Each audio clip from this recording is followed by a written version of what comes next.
All right, start the show. I think it's time to blow this scene.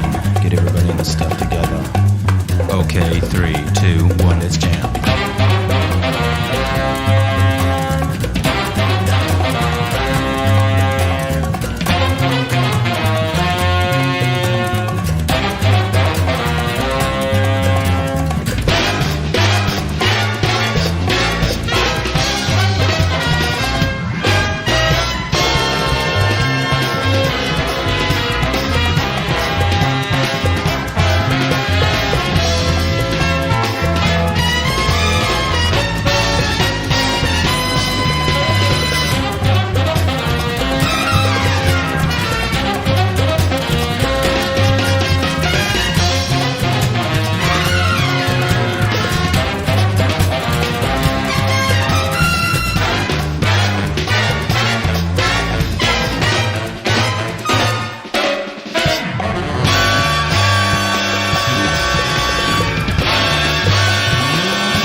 Hello and welcome to another edition of Hop Heroes, a show where we talk about our favorite drinks and our favorite heroes.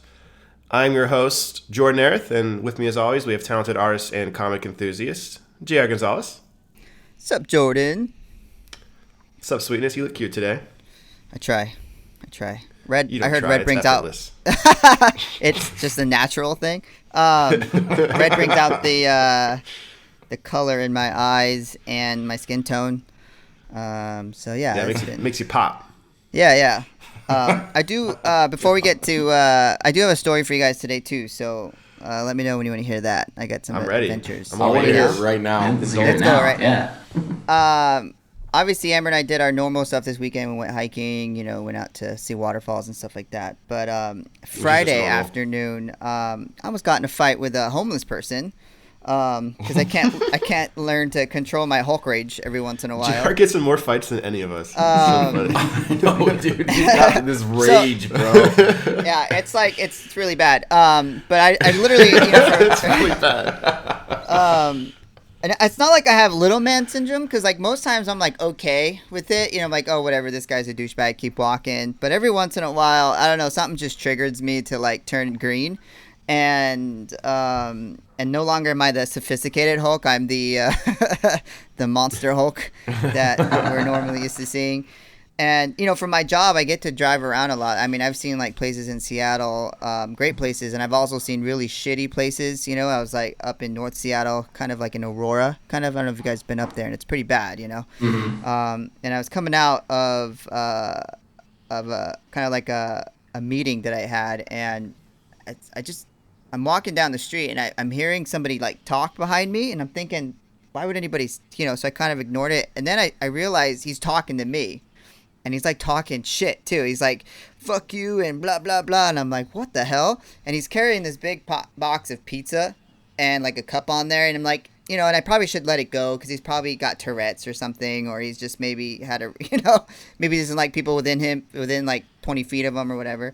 But of course, yeah, a little bit high on something maybe. But of course I don't think of that. And I don't think of that possibility that he could have had a knife or, maybe he could have been crazy. But, he's around my size, so, I hit above my weight class, so, I didn't really think of that. And so I turned around. I turned around, and I literally tell him to go fucking choke on his pizza and then go choke on his non-existing dick. And that kind of turned him a little bit. And he just... let's just say it's great that I have a car, and let's just say that it's great that he didn't really like think too much because he kept walking and talking. But I could have got in a fight with a bum who had probably a nice rusty HIV knife that he could have stuck me with. But yeah, that was my little story I wanted to tell you guys. And so did you hit him with your car? No, I literally just did this kind of like he went that way, I went this way, and I went and got in my car and locked my doors right away. And I'm like, oh, that could have been great for me if I continued to push him in the wrong direction. I thought for sure but, you're gonna flip that fucking pizza box. Thank goodness he really was more about his pizza than anything. So I'm happy about that. They probably found it like half full. That's a find. That's a come up. I'm glad that you didn't get stabbed. Yeah. So yeah, that's my story. All right. Well, we're glad to have you with us and not stabbed next to the gutter. Not stabbed. Yeah, that's good. Stabbed, yeah. And then we got our third host in Alaska visiting in the flesh. Hey. Close enough I can smell his beard. That natural musk. It smells like cocoa butter and shower smell. Bad decisions. So cocoa butter and absinthe. Yeah. Had some of that last night. How's your stay been so far? It's been amazing, man. Yeah, okay. It's been amazing. Freaking love it. It's beautiful out here. It's been a good time. We've gone out. We've went hiking.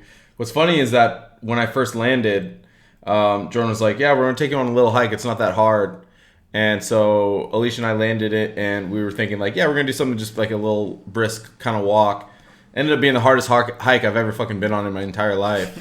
Like straight up like rock climbing type of shit where you're just like on your hands and your feet trying to like climb up loose rocks. They're like falling down. You're like hundreds and thousands of feet up looking down.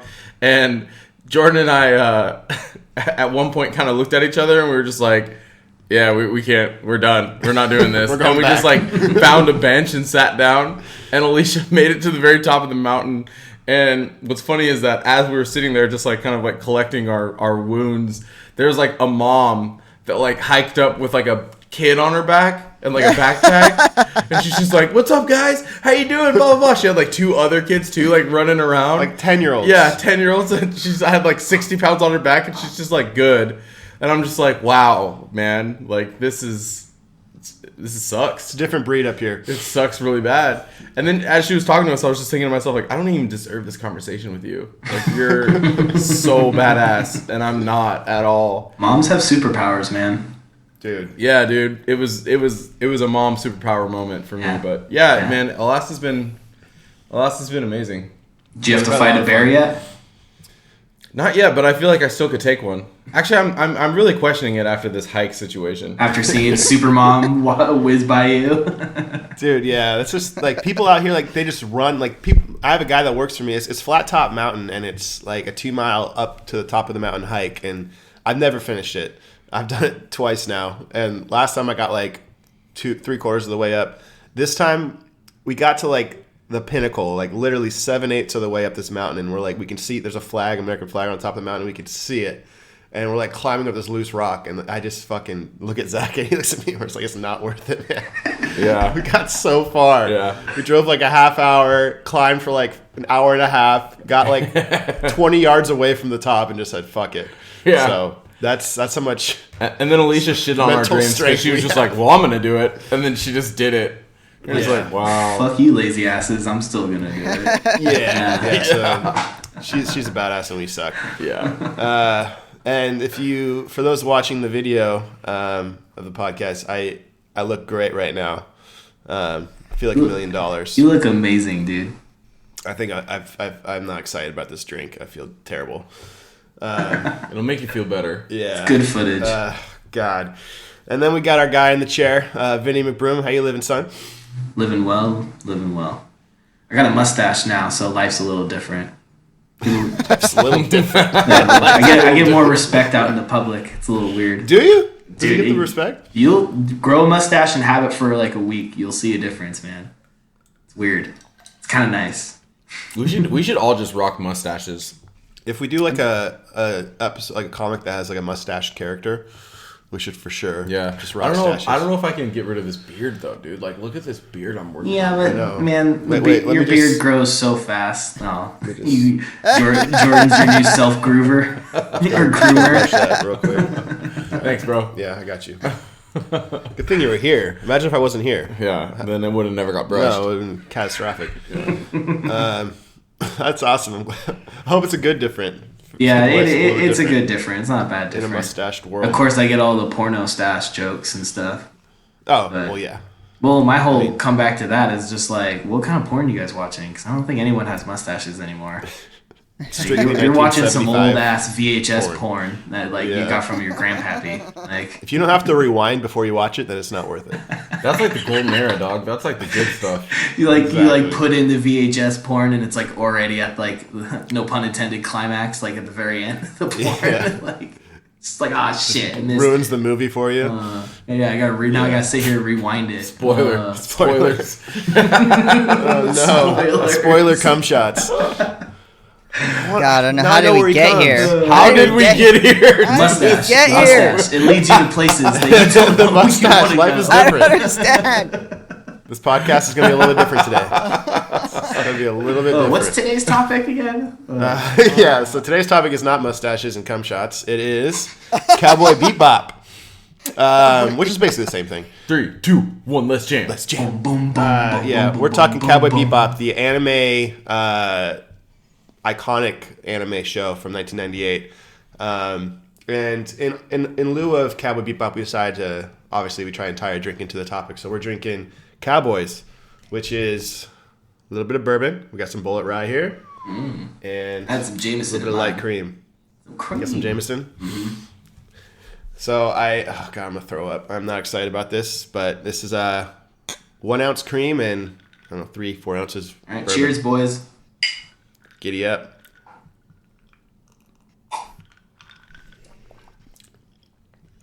I like it. That's actually not bad. You like Really? it? Yeah, It's really smooth.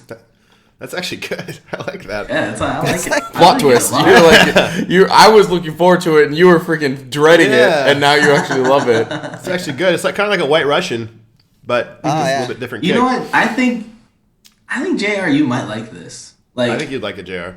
like it's got the bite of whiskey and stuff, but I mean, it's really I creamy. mean, it's not like Yeah, I didn't want to cream. drink it. I just didn't want to have a bottle of whiskey that would sit there for Yeah. like 20 years. I mean, I still have last time we tried to do mixed drinks, I have that vodka. It's still sitting in my fridge from like 5 years ago. So it's like $30 ago. buy. I already had whiskey and cream, so I was excited when you said we were That doing makes sense that Cowboys. you guys Yeah. alcohol whiskey.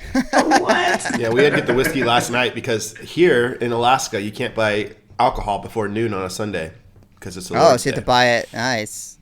So I have to buy it the night before or else I'm fucked. The whole state's like that? Yeah. It's Wow. weird. That's like the in LA you can't buy alcohol after a certain time, but because they didn't want crime to go up. But in Alaska, it's like they just want to celebrate the Lord, which is great. But I like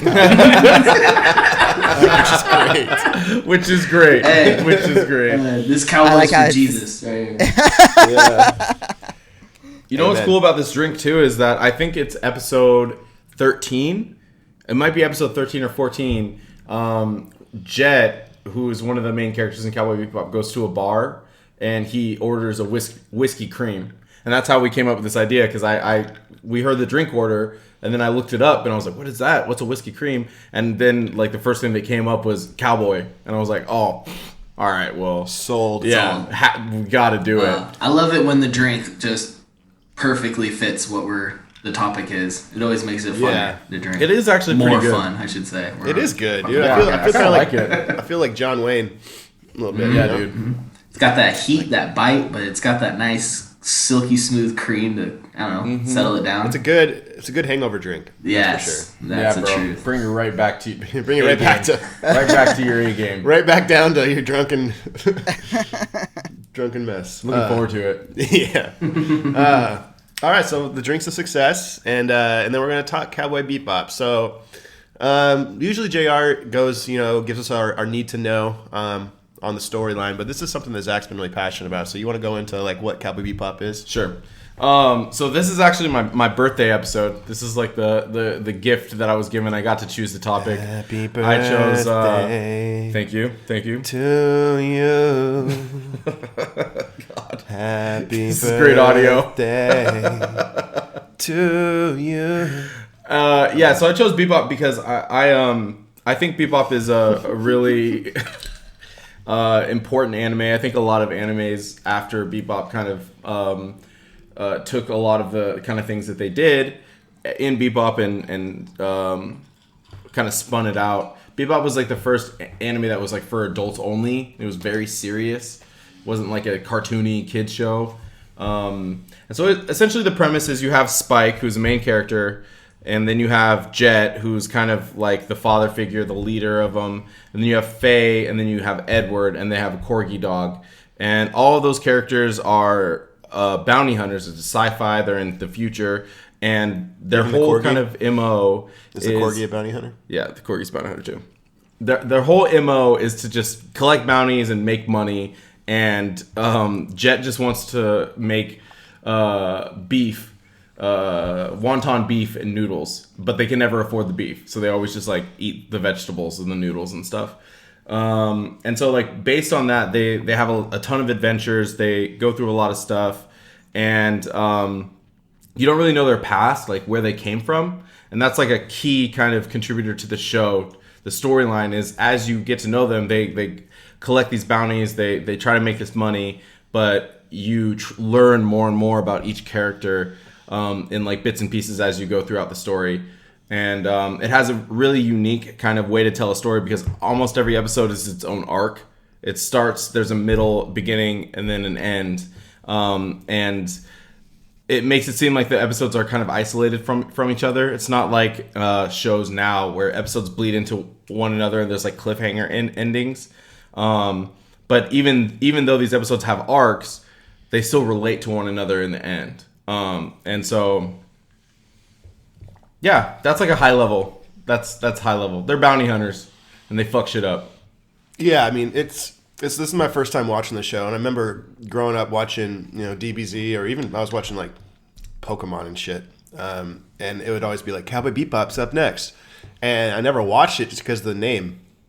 I thought Cowboy Bebop, I thought it was like a kid's show about some like cowboy, and I never watched it. I never even saw a commercial for it, so I had no idea what I was getting into. When Zach said, let's do Cowboy Bebop, I thought he was kidding. And then I watched it, and I was like, oh my God, this is fucking completely different from what I thought it was. It's super adult, super dope, a lot of action, a lot of like slight comedy. It's also really fucking cool. Like not Very cool cool. in a way of like, oh, this is a really good show, but it has like this like cool ass like vibe where you're just like, I don't know, like I don't know how else to explain it. It's kind of noir, like it's like a noir detective bounty hunter show. Like the score, like the soundtrack. They got a reference for it too. They say space opera meets noir kind of a situation. So it's Norse. Okay, yeah. So it's like the jazz like undertones, and like a gun will go off and it'll show the sky, and like birds will fly through, and like saxophone will play. Like it's just like super like so sexy. Classic. Yeah. I don't know. It's just really fucking cool, and I was really impressed. I actually just finished up the finale like 15 minutes ago, so I'm fresh in the feels right now. Because JR, you didn't get to the end, but are you gonna spoil it? We're gonna get there eventually, so if you want to, you can. Yeah, you can spoil it. I have a take on it that may not be like 100% with you guys. So.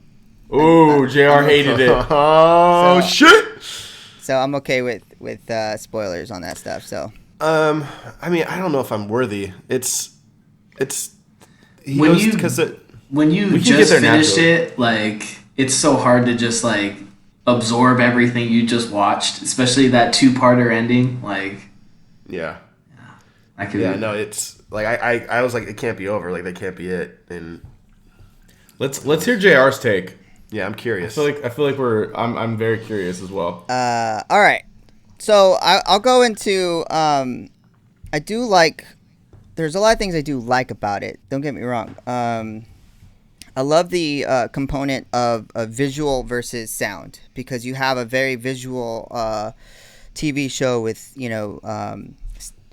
sci-fi, kind of out in space, is kind of action pack, and then you got a really great music composing situation going on. So for an artist, for me, it's usually kind of the conscious versus visual, right? Trying to pour something out of your brain into, well, this is kind of the visual and the music coming out. So I really love that. There's like a really cool story about the composer Kano, which is her name is Yoko Kano, and the director Watanabe, and he, about how he had a direction that she wanted to go in, and she went completely the opposite direction on certain things, and it worked for the show, but it's like they kind of bumped heads a little bit, which I thought was definitely in the show. There was like parts where she thought her music would go great in, and then there were parts that he's like, nah, I'm not going to use that there, and he did something different, so her music got interpreted differently by him throughout the show. So I thought that was really an interesting thing. I do love the fact that it's super in the future, 2071. I do love how everybody's it is almost like an apocalyptic situation. Kind of, we just read Low last week, and everybody's kind of scrounging for life a little bit. So I do love that. The one thing I did not like was the individual story arcs. I fell asleep through, I would say, quite a bit of it. I had to go back and keep watching it. That's why it took me forever. And I don't know. Do you like X-Files, JR? I do love X-Files. Because that's what this reminded me of with the individual bottle episodes. And maybe when you say individual story arcs, are you talking about the character arcs, or are you talking about the fact that each episode alone was kind of encapsulated? It was individually. Encapsulated. There was hard for me to get into the story, and I see what you're saying about X-Files, because X-Files had this where every episode was completely different, but and then the characters kind of was that continuation, that development of Scully and Mulder, and I just didn't see that in this show, and maybe I didn't wait long enough, but I saw it a little bit at times where Spike was starting to get into his past, and there are some really cool, was it like the guy with the boobs, the transgender stuff going on in there? Yeah. For 98, dude, that was... Yeah. So I did see those things. I guess another thing that really depressed me was it was only 3 months long, and I don't like to know that there's an end until I get to the end. Do you know what I mean? So kind of researching a little bit, realizing that it was only 26 episodes, 3 months in the future, kind of deterred me from continuing. But there were times through the show I did not like, and I did not get. I didn't understand certain characters. But I will tell you, my favorite episode is number 10, and that one, the way that episode made me feel was really good. So why is that? What was number 10? What happened in that episode? Granny Mean LRG is episode number 10, and it's about Jet Black and going back into kind of like an old part. Jet's such a savage, by the way. Can we just stop and give him fucking credit for being such a beast? He's so tight. The characters in the show I really enjoyed. Yeah, I did enjoy Jet, and I did enjoy Spike. I think I enjoyed Jet more than Spike. I don't know if that's controversial. That's an unpopular take. But. Yeah, I don't know. I can't. Spike's too cool to not love him. Dude, Spike's got big dick energy. That's all Zach kept saying is big dick energy. I was whispering it to people while we were watching it. Spike was such an inspiration for future anime characters too. Being that go-lucky nice guy, but he could flip the switch and be a complete fucking badass, and is the coolest dude in the universe. He just always has his hands in his pockets. Yeah, and the cigarette. Oh man, smoking never looks so cool. Smoking never looks so cool. I'm picking up smoking because of the show. Oh man, it looks so sick. I love it. God, I wish I smoked cigarettes. I want to attack right now. Just thinking about it. I'm just I don't know why I didn't just sitting here with my vape pen, I wish I did. Oh, it was so cool, but nah, man. Vape pen. That's fucking serious. Spike over there rolling his fucking cigarettes and stuff. There you go, buddy. Oh jeez. Oh my god. This world doesn't understand me. It's not as cool. Not as cool. Fucking pencil. Sorry. Yeah, Spike's the man.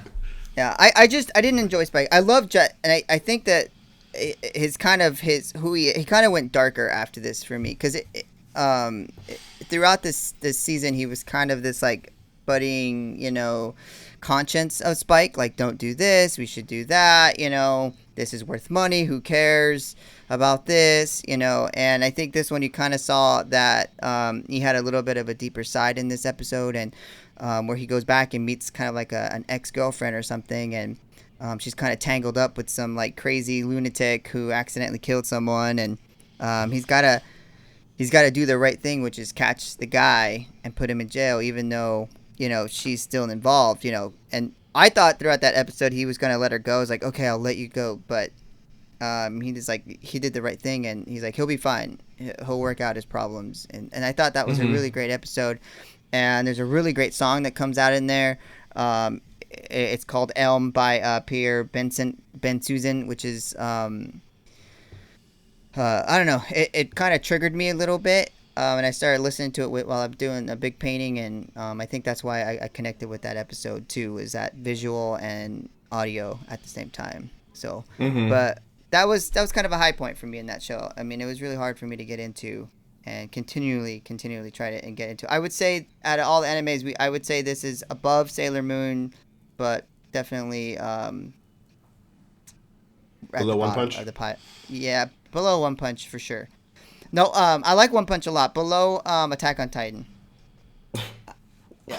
JR, you and me are about to fight next time we see each other. What? Okay, so I think I have so much. Me and Zach are about to just like anime nerd rage out on you. Like, I have so much to respond to. So okay, so oh my god. Let me go. So first, just I think that it's important for you to put everything you watch when you're watching Bebop into context. This came out in '98. Yeah. So right now, things that are happening in the anime world and One Punch and Attack on Titan, they wouldn't be happening if it wasn't for Bebop. Bebop like changed the genre. So if you watch it as just in comparison, I can see how you can kind of get lost in the sauce and just be like, well, it's not that great because you've seen it before or you're not that surprised. But I just feel like it's really important to like put it into historical context that way.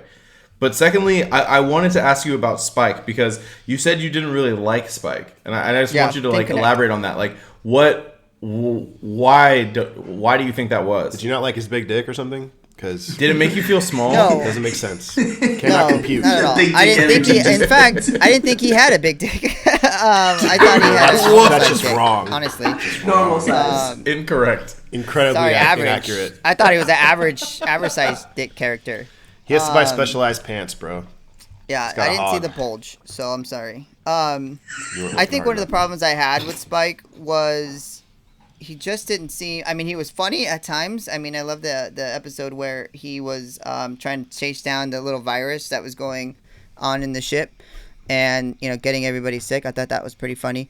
But other than making me laugh, I never felt the intensity that the show was supposed to be. I read this percentage about what the show was kind of. It was like 80% for adults and 20% comedy or something like that. And I felt it was more comedy than that. Like it didn't strike me as intense at all. And I know that Spike being the main character, there's a lot of depth to him, and I just didn't feel that depth at all. I felt I got lost in the side characters more than I got lost in him and where he came from. I knew where he was going. I mean, I knew he was going to be the hero of the day. I felt he's going to fight his ultimate villain.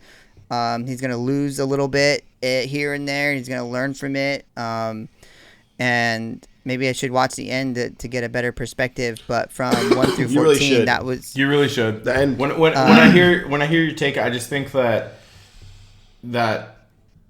like everything that you're wanting happens between like episode 20 to 26. Yeah, the last 6 episodes kind of like full circle everybody's story arc, all the main characters, and like goes into like their history and it's just, and Spike's is the finale, and it's I wish fucking incredible. I wish it would have, I'm gonna do the fish hooking thing. I wish it would have hooked me more in that way, because then I would have been more intrigued to keep going or try maybe stay up longer to watch it, but it just didn't hook me fast enough. And were you hooked after the first episode and then it fell off for you? I was not hooked after the first episode. It took about, I would say 6 or 7 is when I started to understand maybe what they were trying to do with the show. And so interesting. Around 10 is where I felt better about it. The first episode so the first episode is like a really famous episode. It's when they show like a drug dealer who's like gets high on his own supply, and then he has a wife, and the blood spray. Exactly. The red eye. And he sprays it. When he sprays it into his eye, he gets like powers, like he's like super strong and stuff. But it's really, really bad for him. And then the episode ends with, Spike meets this girl and he's looking for her boyfriend and she's pregnant, but really you find out that she's just like carrying his like supply of drugs. Yeah. And it ends in like this standoff where she and the boyfriend are in this like plane or this spaceship in space. Right. And they're facing these cops and he's like getting super high on his shit and he's like, saying like, we're going to make it, we're fine. But he's like, obviously not good. Right. And she ends up killing him. And then the cops end up blowing up the ship.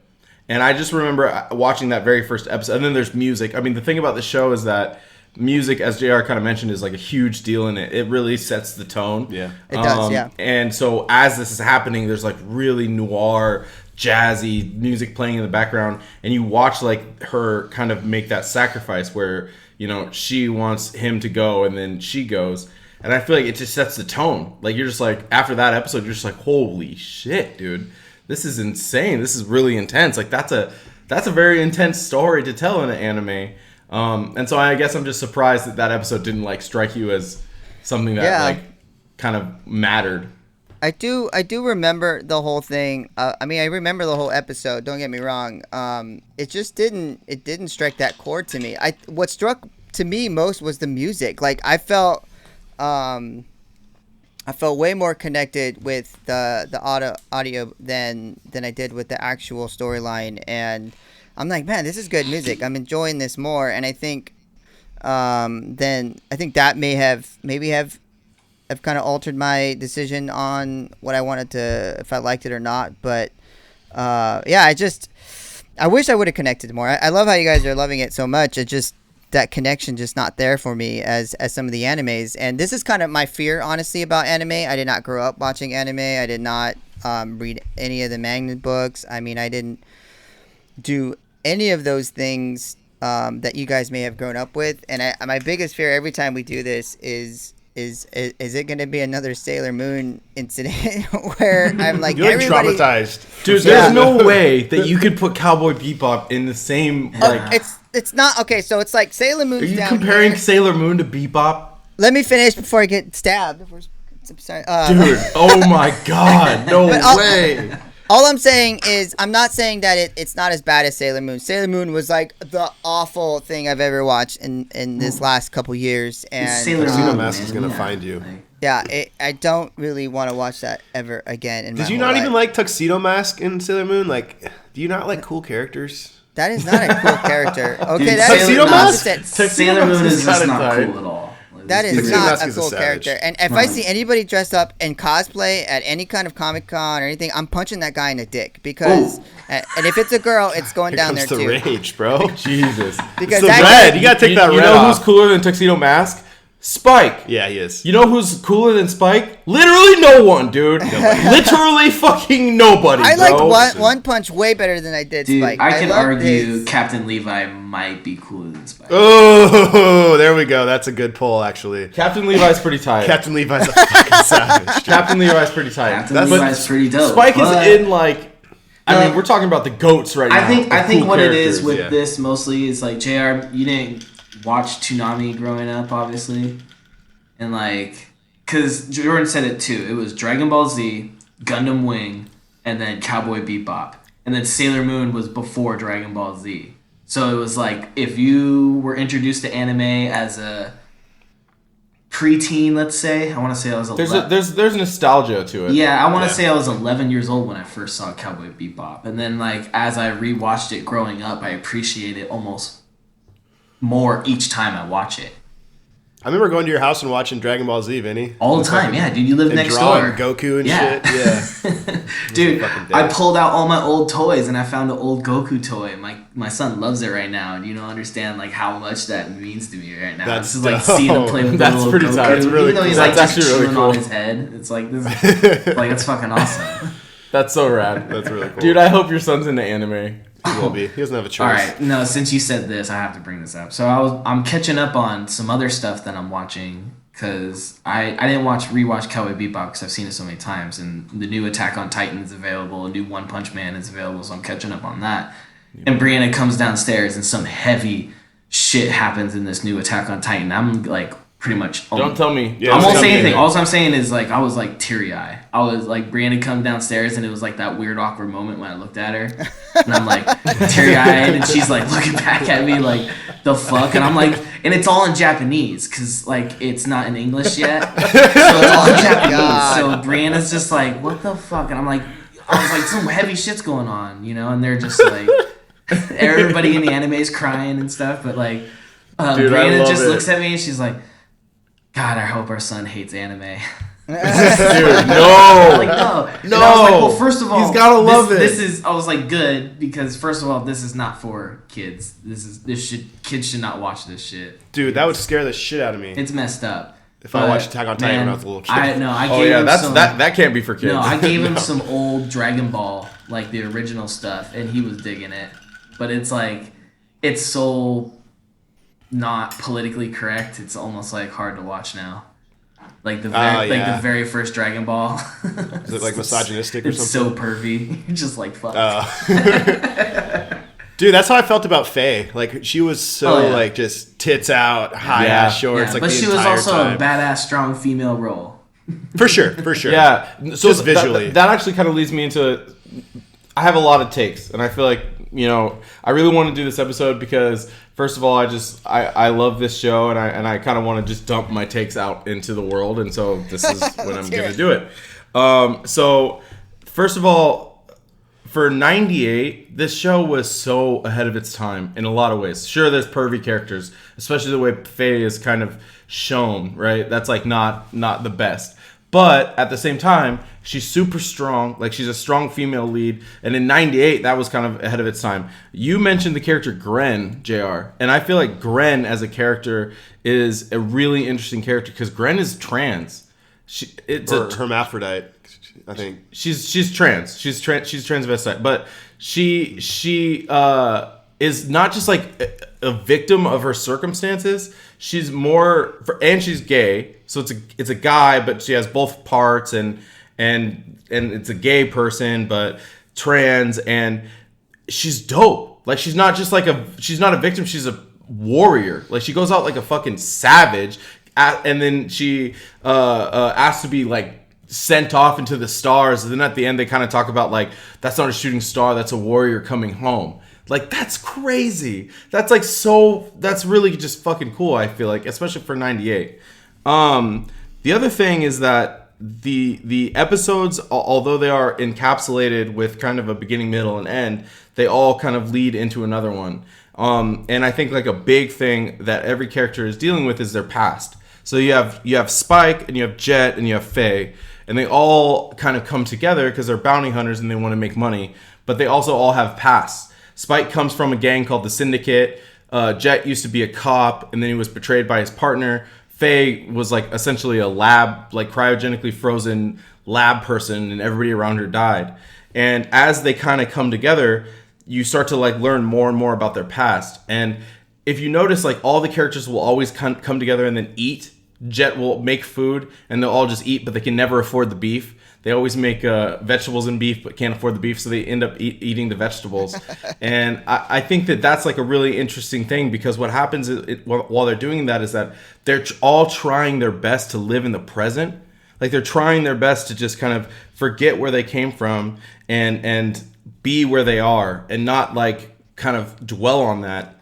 And what ends up happening is that Spike leaves Bebop to go find Julia, which breaks their unwritten code. They have like a code where they're just like, we're not fucking with that. Like whoever we were before, we are accepting you for where you are. And that's why when Spike leaves, Faye fucking freaks the fuck out, dude. She almost shoots him. She starts shooting in the air. And she leaves like 3 different times. Yeah. Which is bullshit. I know. But that's the funny she's returning joke about her character. Is like she's always gonna She always comes back. Yeah, it always comes back. Yeah.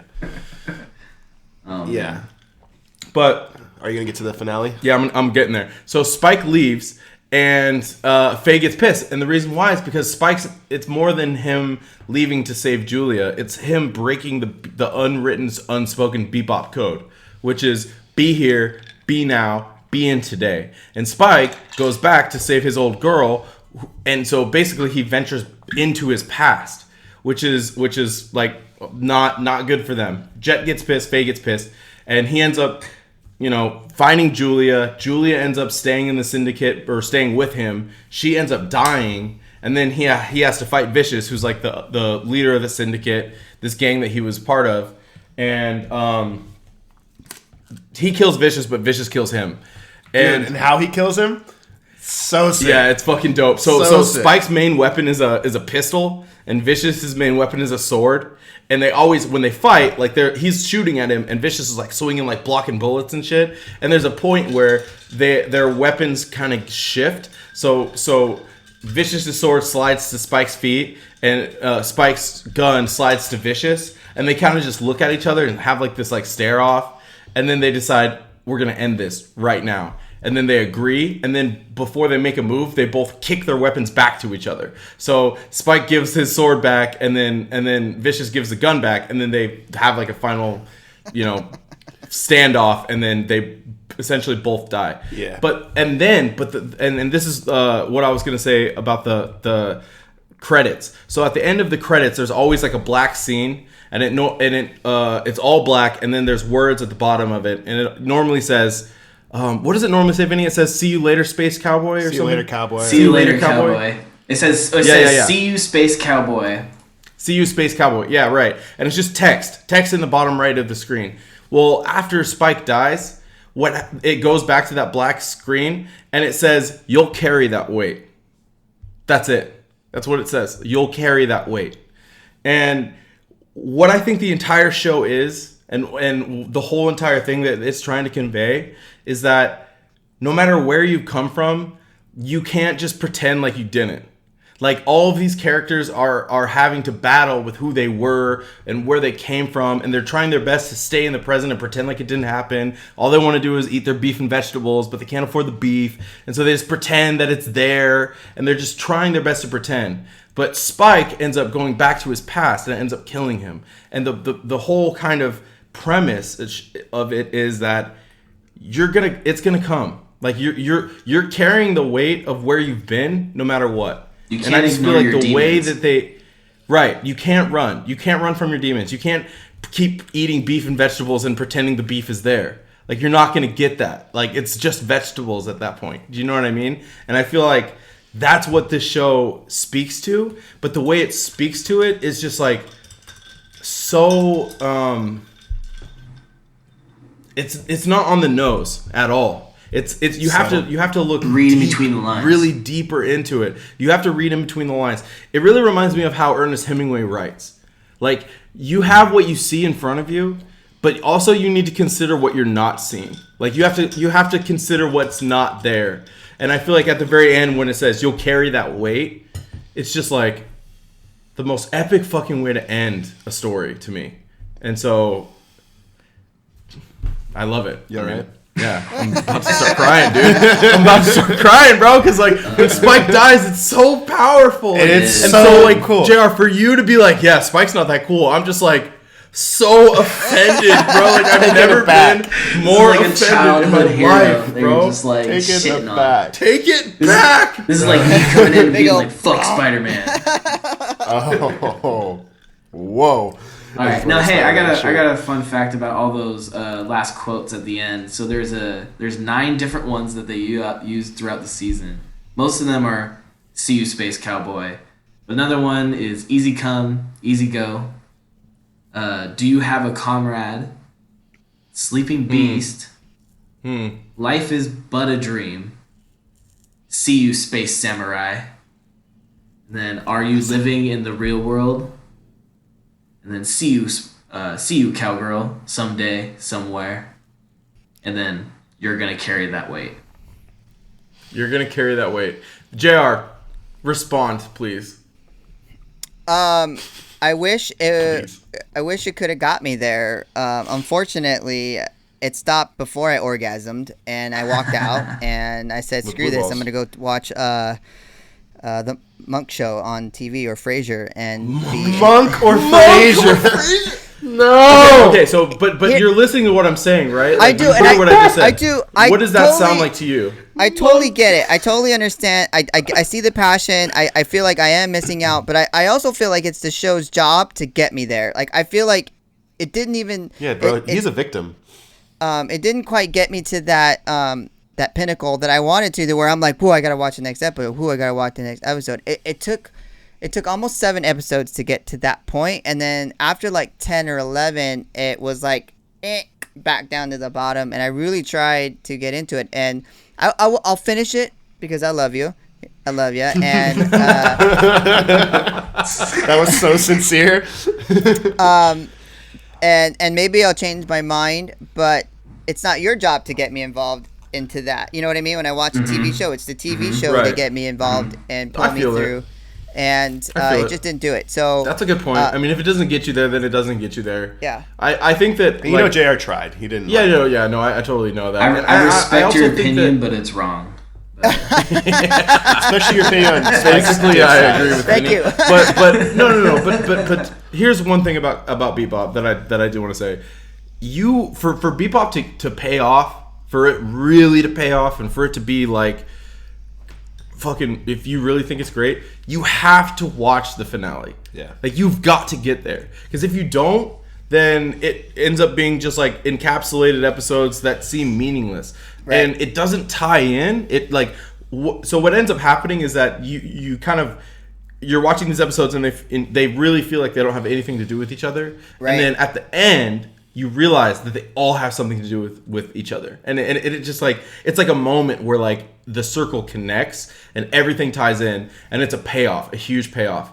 But you have to get there. And if you don't, then you're going to be like, I don't get the hype. I don't understand it. Yeah. I feel like that's that would be, if I didn't finish it, I'd probably just be like, why is everybody like so hype about Cowboy Bebop? Yeah. And I think Vinny, like, if you notice, Vinny and I are the ones that are like super hype about it, but we both watched it like through multiple times. Yeah. Right. So like you have to connect that circle. Okay. And if you don't, then it just doesn't make any sense. And you finish the show and then you go and rewatch it, and there's little teeny things that you completely point out that you missed, like anything you rewatch, that you love. Right.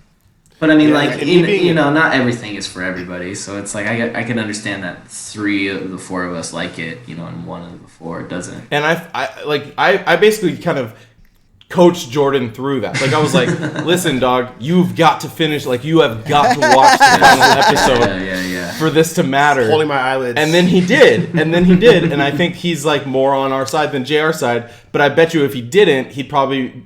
I don't know. Jordan, what do you think? No, that's what I was going to say. Like, this is my first time watching the series, and I watched it through, and I was really intrigued by it, and I really enjoyed it through and through, but I really, like, it became like an iconic show because of the finale. Like, I thought it was just a really good, cool show, and the reason that I love the show is not just because of the finale, but I love the individual story arcs, because I'm a huge X-Files fan, and the reason being is, like, it just doesn't have time for all the nonsense drama when every episode has to have a beginning, a middle, and an end. You can't get caught up in like an ongoing love triangle fluff for like 3 episodes. Yeah, right. It's to the point, and it's different every single time. So they can't just rely on one character. They have to make a different villain every single episode. And it really, my favorite part about anime is it's the most creative genre. I feel like I totally agree. It's 100%. It's so unique. 100%. Totally agree. It's so unique, and they can really explore things that like you never would have thought of. Like, my favorite episode was, I think it was 19, and it was when the invincible assassin that Spike had to fight, where they fights him in the theme park, and he has like the top hat and like the smile, and he's like this like creepy ass fucking guy in his suit. Looks kind of like the Penguin, and he's just smiling the entire time, and he's fucking invincible. Like, you shoot him, you can't kill him, and he just fucking murders people, like, in cold blood, hardcore. It's, like, creepy, and they're fighting in, like, a fun park, and he's smiling. There's, like, clowns and shit, and, like, giant dogs walking around, and it's just, like, what the fuck? Like, this is dark, and it's dope. And I was worried going into this because, A, I thought it was a kid show, but B, I feel like all anime kind of resorts to kid humor every once in a while.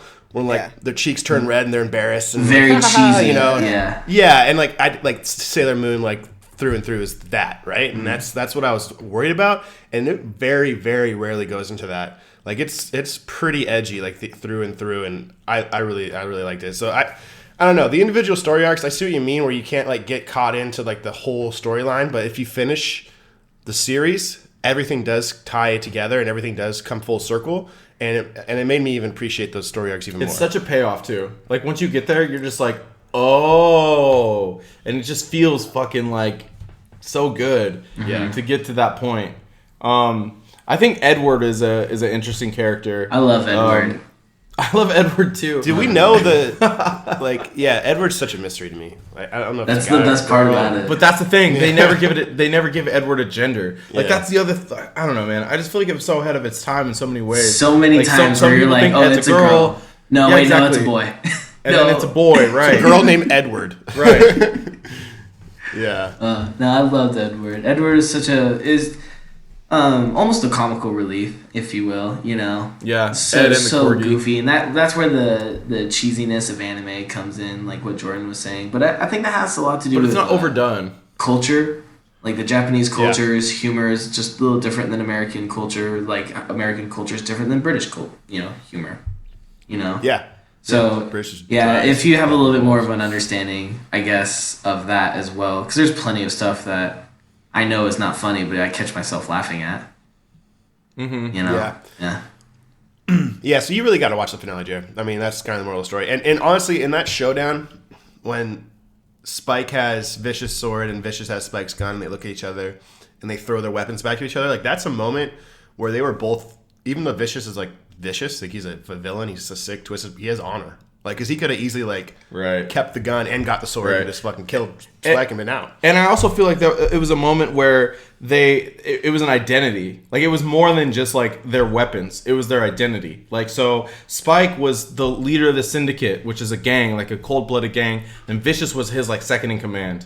And Spike left because he was like, nah, dude, like I don't agree with this, what we're doing here. And although he's done like plenty of terrible things, he kind of came to a moral decision where he was like, I don't want to be the leader of the Syndicate. And then Vicious was like, I do. Like I really, like, that's his identity. And so in the fight, they're fighting each other, but the lines are being blurred, right? Because Spike's killing people in cold blood to get to Vicious, right? Which is something that the leader of the Syndicate would do. And when they switch weapons, it's kind of like this moment when like you realize, wait, like, are these guys even that different, really? Or are they like kind of the same? And then they decide, instead of picking up the weapon and kind of assuming the identity of the next person, they take a moment in the middle of a death battle to like push the weapons back to each other. And I think that means that Spike needs to be Spike. He needs to die as Spike. He stands with his moral decisions. Like, he stands with the call to leave the Syndicate. And Vicious stands with the Syndicate. Like, he doesn't want to die as somebody who's left the Syndicate. He wants to be who he is. And so I just feel like, and to convey all of that in like, what was that scene, like 3 seconds? It was really quick, yeah. It's fucking he got his gun, shot Vicious. That's the beauty of anime, honestly, is like, I feel like, there's so many scenes like what you're describing, Zach, where it's a 3-second scene, but so much is told. And it's it's one of those just reading between the lines thing. Right. Yeah. Huge thing for Bebop. You got to read between the lines. Also, I just quickly wanted to say that Spike has become like an iconic social. He's got a Spike tattoo. He's gonna reveal later. Dude, that's a good idea. But so sorry, Alicia. So the voice actor of Spike. If you're a fan of Logic or hip hop, Logic is a rapper, obviously, and he has a ton of albums. And a lot of his albums are like sci-fi themed. Yeah. And he's always in a ship. Like, he'll have skits where he's in a ship and he's talking to like a partner in his ship. And it's the same guy. The guy that voiced Spike is the same guy in his ship. And he never says like he's Spike, but he never doesn't say it either. So like, he never gives him a name. Yeah, he never gives him a name. Mm-hmm. And so Logic is, I think Logic was a fan of Bebop, obviously. And so I just feel like maybe it's Spike, like in those albums, but also it's just cool that like he made that much of an impact on culture. Like, it's a cultural impact. Like, it's a huge character. Why did it only get one season? Because the story was over. That's I think some of the best anime I've ever seen. It has an ending. Have only one season. Yeah. Like I've been, honestly, ever since JR started like talking about this, I've been brainstorming in my head just like an anime I could give JR where he could fall in love with, and it's I've done it twice now. It's not on Titan. I'm but one that has an ending, because he was talking about how when he knows that there's an ending, he doesn't. It's a little different for him. Oh, so you're trying to find one with an ending that he would like. Yes. Well, I don't think JR likes to know that the end is coming. That's what I'm saying. So Yeah, I'm trying to die, give him bro. one where he knows an ending is coming, but he's still going to want to watch every single episode. I guess if you're gonna don't call it a series, call it like a mini series, like the Spawn, mini series that came out on HBO, back Chernobyl. I think back in the day. that was speaking of HBO. The HBO one is fucking really tight. good. I like that. Yeah. Speaking of HBO, the Cougs are getting HBO Hard Knocks. Oh man. Oh, what? Jesus. I Why? cannot fucking wait, dude. I don't even know what They you're just got talking announced about. yesterday. That show Cougs about older women that are good looking or F that. Wazoo, bro. Okay, guys, who's your MVP? I mean, it's hard not to go with Spike. Okay, take Spike out. Take Spike out. Wait. Jet Well, Black. before we take Spike out, are we all agreeing that Spike would be the MVP if we didn't? yes. Yeah. No. Okay, take JR's him one out. doesn't count. JR, dude, it's hurting my mind. Like, are you hearing? You're Are really you feeling hurting our crunchy? feelings right now. I'm Are you sorry. I feeling just crunchy didn't, at all? I didn't connect. I didn't connect at all. At all. Listen, I you understand. connect to the big dick energy, bro. All right, You Zach, just we can't, you gotta can't move connect to fast. the big dick energy. Jordan, am I wrong? No. I don't know how you can't love Spike. I mean, he is not overly serious. He's not overly humorous. I don't hate He's, Spike. I'm just saying if you're gonna have me pick an MVP, I Who's think your I have MVP someone. then, Jared? No, just I love Jet. Jet. That was my favorite. Jet I was love great. dope, but Yeah. So I think this is what we should do. Let's go round robin, MVP, and say why. And then for me, you, and Vinny, Jordan, let's take Spike out. Okay. that's tough. And I feel like Who's Who gonna wants to start? there's only so many characters. I don't know. I can. You want me to start? I can start. Go ahead. All right, MVP. That's not Spike. I'm about to do a deep cut. Faye. Let's do it. I think Do Faye. you have anything left for Beneath the Ink, or have we already gone? No, we've already done it. Okay. Yeah, we get. I mean, none of this is like segregate. This is just like one giant segment. This whole episode This is is just Zach's heart opening up and just pouring my out. birthday episode, bro. I fucking love Bebop. No, all right. Drinking MVP, whiskey and- MVP is Faye. Oh, The okay. fuck? I love. Why? Explain. Honestly, explain. I love Faye. I like female lead roles. I wouldn't say necessarily lead, but she is the lead female role, if you catch my drift. But like, I don't know, just like the whole she's sexy, she's bad, she fucking doesn't take shit from anybody, and then of course, with the whole 98 creation of this, like they're gonna have that whole sexism in it. So she fights against that, and it's also she does it in a badass way. She doesn't do it like in a girly way. Like Sailor Moon, everybody's hating on Sailor Moon. Sailor Moon was so just feminine. You know what I mean? Bring like glitter and shit. Her first scene when she gets introduced into the show, she says, "I like your shades," and gets the cigar, and the old man at the register says, "I like everything you got, baby." And then she And she's like 12. Faye is not 12. She's Oh, I thought you were talking Faye's about, not 12. I thought you were talking about Sailor Moon. no, he's talking about Faye. Faye. Yeah, Because actually, I then remember Faye, that like, lights the in the cigar. casino. And she pulls out yeah. the fucking minigun or whatever it is. I don't know. And she goes, you have to, the best thing about guns is you have to know how to use them. And she cocks it, and then those three dudes are outside at the store, and she just turns around and just lays waste on all the windows and stuff. Like, how can you not love that character right after her first scene? And then you find out her story later, and I don't know. I loved her. Like, everybody. You know what I love about Faye? Yeah.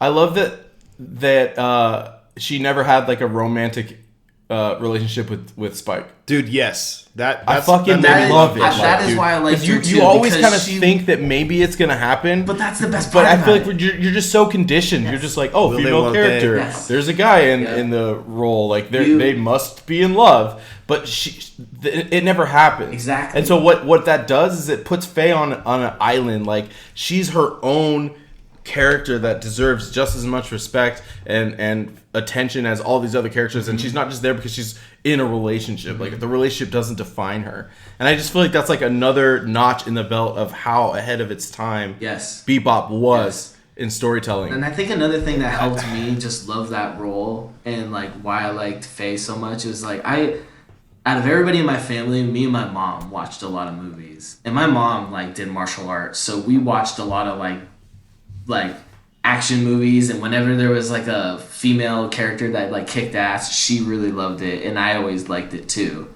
So it's just so it's like I don't know. I just like I don't want to use the word judge because that sounds cheesy, but I love those kind of roles when it's just a badass woman that's just like and the whole where you kind of want them to fall in love just because they're the best looking characters, but then and there's that tension, but they never do, and then it makes her character I think that's genuine. such a positive. Yeah, it makes her character genuine.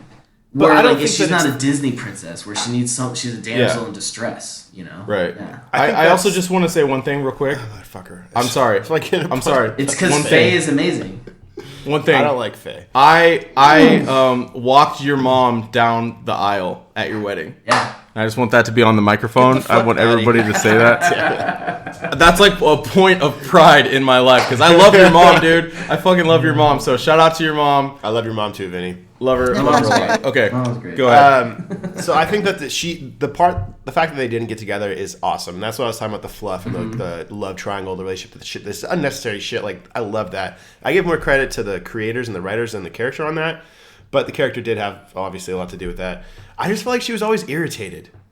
She was always upset. Like she was never happy, and it was just like kind of like I don't know. It like rubbed me the wrong way. She was never like. Did you find her annoying? Yeah. But like Jordan's always been like that with chicks. Like for as long as Jordan, like once a girl seems annoying to Jordan just like writes her off. He's like, fuck that. What is that based off of? Oh my god, not true. Wow. It's not true at all. Faye's great. God damn it. I love Stell, and I fucking man. She has an awesome little solo ship too. Like I don't know. Faye's ship is tight. Faye's ship's with those two gun cannons that come out of it. Yeah. Dude, they're fucking mechanics. And it's like there's the remote swordfish control for it and stuff. Yeah. Anyways, Jet's ship is. Anyways, all right, we're done with Faye. All right, next MVP. All right, so Faye's MVP. I can go next. My MVP, if it's not Spike, would be Vicious. Ooh, okay. God, I love this. And the reason for that is I need a good villain. I mean, I think every show needs a good villain, and Vicious was a great fucking villain. He was a savage. He was like Spike's counterpart, like kind of Bizarro Spike. He was similar to him, but instead of a gun, he used Bizarro Spike. That's a good. Yeah. That's a good. Yeah. And he used a sword, which is just so sick. In a gunfight. In a gunfight in space, and he's using a fucking samurai sword. Yeah, like, that is just the ultimate badass. And he's dark. He's fucking twisted. He doesn't have a conscience, and he's like an evil overlord. So there is that to it. Mm-hmm. But that makes him even a better villain.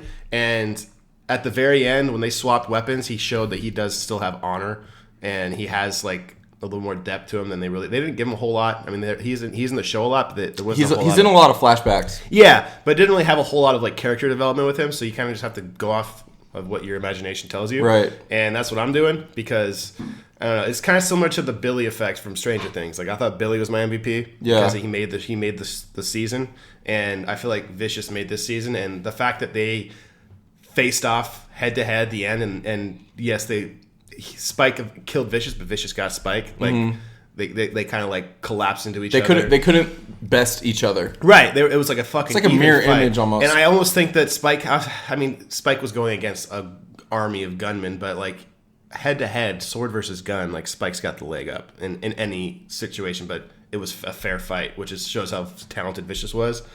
And I don't know. I just think that he without Vicious, I wouldn't have been as invested in the ongoing story arc. Right. Did you guys get a like Cloud Sephiroth feel between those two with like Final Fantasy VII? So I got Cloud from Merrick in Low, like hardcore, but I never thought of Cloud.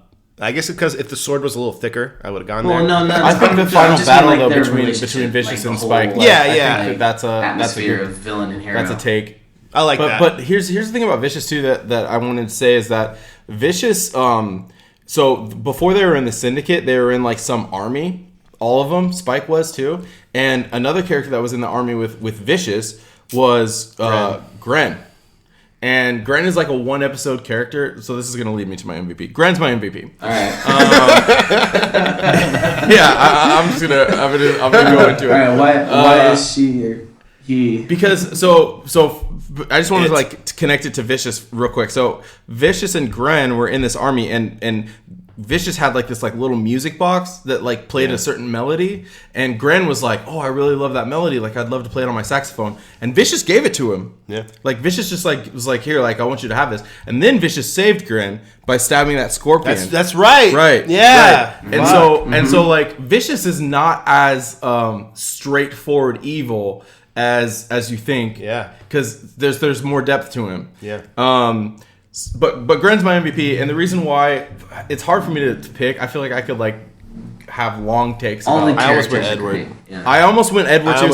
So I do want to give honorable mentions. So it's my fucking birthday episode. It's his birthday. It's my birthday. It's my fucking birthday. Oh my god. Okay. Just quick honorable mentions, bro. I almost did Edward. I almost did Jet. And that was it. Those are my two honorable mentions. I'm go more into Gren. Why? So Gren is a really interesting character. Gren is a guy, looks like a guy, meets Faye in the bar. Gren is part of a 2-part series or 2-part episode called Jupiter Jazz. Mm-hmm. I think it's 13 and 14. And so it's playing the saxophone kind of like in this bar, this jazzy bar or whatever. And what happens is you start to find out that Gren has boobs. Like Gren is a trans person. Because Faye goes to kill him in the shower. Yeah. And Gren kind of like you get into his backstory and you realize that he was in an army with Vicious and Vicious saved his life, and he still wants to know, like, he wants to ask Vicious a question, essentially. Like, he wants to be like, did you rat me out of the syndicate, basically? And so he kind of tricks Vicious into thinking that he's Julia. Julia is like this shared interest between Vicious and Spike. It's a girl. They both love her, whatever. And so he tricks Vicious into like having a meeting, and then he gives Vicious these drugs, and, he ends up trying to kill Vicious. Vicious kills him. And he doesn't get an answer, but it's a really amazing arc with a character that you never see trans characters being fucking badass, like super badass. And you don't see trans characters in general. Yeah, you don't see trans characters in general, but not only just a trans character, but a fucking badass trans, like one that's like fighting to the death, and then one that dies. And when she dies, she kind of like asks Spike to put her back in her ship, and then just ship her back to Titan, which is where she was in the army with Vicious. And Spike's like, "You're never gonna make it to Titan, like that. Like you're not gonna live that long." And Gren says, "I know I'm not gonna make it, but I want to die on my way."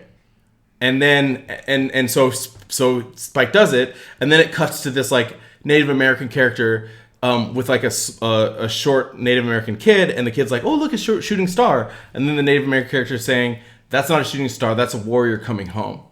And like, it's just so fucking powerful, dude. Like, it's just so powerful. It's just like when we were watching that, I could hear Zach just in the dude, I freaked out. I did. I still freak out about it because it's so fucking powerful to me. It really is. Yeah. It really is. Like, that's not a shooting star, that's a warrior coming home. Like, that's just like, I don't know, man. It's just the coolest thing, and I think what's so great, so badass about and all these Loki. characters. I also think that her and Faye smash. I do think that Faye loved him. Yeah, Faye loved him, and Faye captures him in the shower basically, and finds out that he's trans, and then he gets really close to her, and he's like, "Yo, like." What did he say? He had like some like line, and then then it kind of like cuts off, and then the next time you see Faye, she's in handcuffs in the bed. But a lot of this show is like what's not shown and what's not seen, and there's like a small sound in between that cut, and I just feel like they smashed. What's that sound? What does it sound like? No, it wasn't the bed. It wasn't the bed. It was Faye. It was Faye like. Yeah, she got cuffed. I don't know, man. Anyway, you think that he she was cuffed, bro? I don't think it was. You think he smashed and then cuffs her? Yeah. All right, to each their own, I guess. I just know that when like she left, he goes, "What is what is he or whatever? She goes, it's not a he or a her. He's nothing like anything you'll ever meet or something. And then Faye even asks her, like, what are you? Are you a girl or a guy? And then he says, I'm both and neither. Yeah. Yeah. He has a line where he says, I'm both and neither. Savage. And it's just like... Savage. I don't know, man. Like, 98. We're talking about an anime in 1998 that has a character like that. People aren't even doing that shit in 2019. Yeah. Seriously. So it's so ahead of its time still. Fucking it's insane. nuts. Yeah, dude. So that's my MVP. If it wasn't Spike. That is and even if Spike was in the circle, I might Fuck. Come on. All right. Now you're just trying to be different. You just want to debate. Now you're just trying to be different. All right, JR, you want to go into your sure. Go ahead and ruin this. MVP? Go ahead and ruin this great conversation we have going on here. Ruin this whole thing. Obviously mine is Jet Black. I thought which is a fucking epic name. Yeah, he's a beast. We decided that if we were gonna cosplay the whole crew, I was gonna be Jet. No, Zach said he's Jet. He's also Spike. Jordan's not gonna be anybody. I'm Jet. He was Jet the entire series, and we watched the finale. He goes, "Yeah, I gotta be Spike too." I just feel like me and Spike have so much in common. So now I'm the corgi. Like that's all that's left. You're in. You can be Gren, bro. Dude, fuck that. It's your MVP. I'll be vicious. All right. Sorry, JR. Go ahead. No, that's fine. I picked Jet Black. I think he kind of reminded me a little bit of Captain America.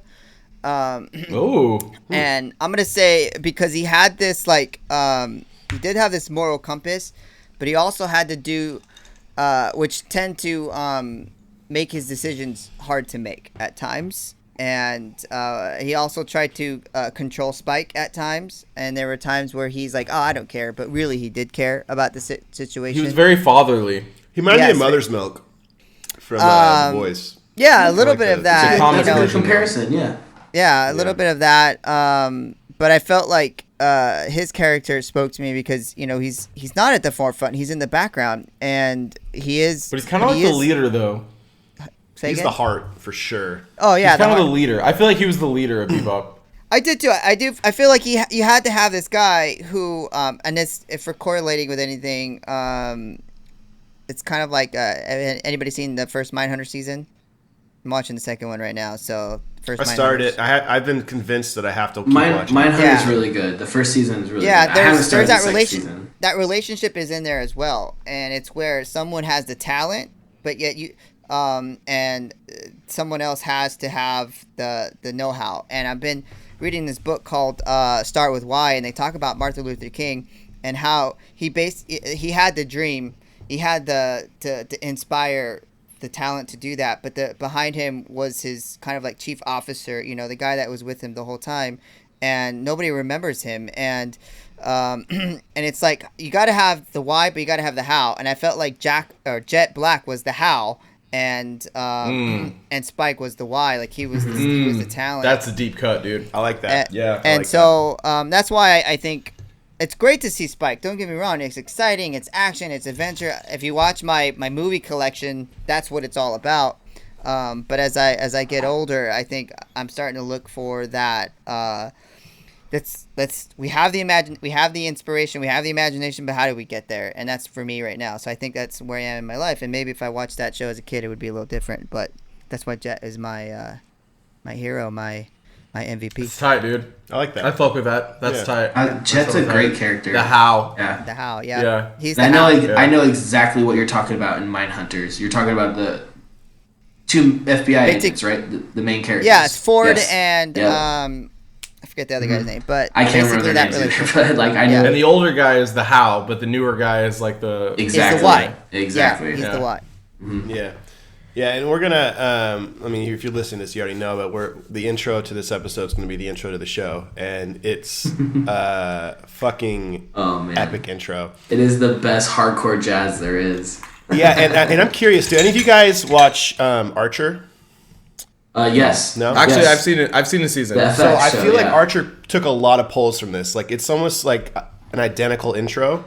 And kind of like suave, jazzy. Yeah, but well, like that's the whole noir feeling of the show. Yeah. Yeah. And I feel like Archer is like Spike, but like in a comedic world. Like Spike, but an idiot. Yeah, Spike, but an idiot, but also super talented FBI like assassin. Like it's I don't know. I got a lot of. I feel like this show was Archer meets like X-Files meets Space Cowboys. I think that it's an interesting kind of like conversation to talk about what you think pulled from Bebop, like since Bebop, because like we all know that it's been like super influential, and maybe Archer is one of them. But like, can you guys think of like just first thing, quickly, like anything else that like you feel like has directly pulled from Bebop? First thing that comes to mind is the cult fan favorite, Firefly, Serenity. Oh yeah, that's a. So Vinny, I feel like I need to watch Firefly, huh? I love Firefly. I love Firefly. I've watched 2 episodes, and I was just like, dude. So I guess I just need to buckle up. I got my brown I would say that's pretty hat. Good. Like I'm all Firefly'd out. Yeah, everybody loves Firefly pulls from Bebop. I got some comics like stop going around your room. Yeah. It's Joss Whedon. Like I love Joss. Like he writes great stuff. He does do. I mean, Firefly is one of my personal favorites growing up, and I feel like Cowboy Bebop. The reason why I liked Firefly was because I grew up and loved. I can see Cowboy that. Bebop. I can see that. What did it pull from it? Just the atmosphere? I've never seen Firefly, so I don't know. So Firefly is about. It's in the future. It's like bounty hunters. They're space bounty hunters, but it's also a sci-fi western. Yeah. So they're pretty much like there was a world war. He's dead on. It's in the future. There was this world war. China pretty much rules Earth. There's Mars and there's all these other colonies out in space in the galaxy. And if you're not part of like Earth or Mars, you're pretty much like on your own colony, and it's like the Wild West. So I feel like it's more of a western than a space sci-fi. But then there's some episodes that are like completely sci-fi and stuff. I love it, but Fox fucked it. Yeah, Fox fucked it up and aired the episodes in the wrong order, so they canceled it right after the first season. Jesus. Yeah, This is what happened. That's what happened in it's like early 2000s. It's like everybody's like, bring it back. Yes. Well, he made a movie for the fans, and it's called Serenity, and the movie is pretty much like the first season wrapped up really quickly in how he wanted to end the series. Is it good? Oh, I love it. Yeah, it's good. I love That's a great movie. Yeah, it's really good. It's very comical. Same actors? It's very comical. Yeah, I mean, some Nathan people Fallon? find it cheesy, but like That's what I felt it was when I watched it. It was like cheesy. It is so I didn't cheesy, get into but it. it's a good cheese. It's not like bad cheese. It's that good cheese. It's that sharp like cheddar. That So, I mean, like, if we're talking about It's that Cowboy monster, Bebop's son. inspiration to other stuff, that's the first thing that comes to mind. I'm sure that I can think of other things, but being a Firefly fan, I got one. Well, I feel like it's just like, I mean, for me, not being an anime like expert, like I know you, Vinny, and Zach are really deep in the anime game, and I fucking love anime. I dabbled in it like with DBZ growing up, and then after I met Zach and started watching like Full Metal Alchemist. Watched a little. Did I introduce Naruto. you to anime? Yeah. You introduced me to Full Metal Alchemist, and I was glad. Vinny introduced me to. I introduced you to Full Metal. Were you watching anime before me though? Yeah. Oh yeah. Yeah. Dude. Vinny introduced me to Dragon Ball Z. Oh, okay. Like I went to Vinny's house, and that's how I found out about I was Dragon Ball about to Z. take credit for all of this. No. No, bro. I remember I used to go to Vinny's house, and we would play Pokemon Red and Blue, and we would surf up and down should do an episode on Cinnabar Full Metal, Island. bro. And we remember the Cinnabar Island. You're getting too excited, Pokemon. Zach. You're getting too excited. Yeah, we'd get infinite rare candies, and we'd level up all our Pokemon, and Yep. we'd watch Dragon Ball Z. Yeah. That was our shit. That's my cut though for what pulls from Cowboy Full Metal Bebop. Alchemist? No. Pokemon. Oh, I was just gonna say, Yeah. this is the first anime. I mean, from like, because it was before Full Metal Alchemist, right? 98. Yes. Yeah. So this For was sure. the first anime that I felt like that I have seen. I know there's probably others that was strictly for adults and not kiddie, cheesy humor. And I feel like any anime after that has that dark edge, like it realizes they can still do anime. No, you're right. But not appeal to the 100% to the correct. youth. You know? Yeah, you're Cartoons right. aren't just for kids. That's pretty Exactly. much Right. the basis. Bebop kind of changed the game for anime. Like Bebop was the first really popular adult show, and after, like, you can almost say any adult anime after Bebop kind of took the torch from Bebop, because Bebop made it possible. Attack on Titan. Yeah, Attack on Hands Titan, down. Full Metal. I mean, the list continues, but like those all pull from Bebop being like, oh, we can fucking actually tell edgy stories and cuss and be real. So that's a good take. Mine is not as deep. I honestly feel like the characters from Team Rocket in the original Pokemon are based off of Gren and Faye. Like look wise, like art wise.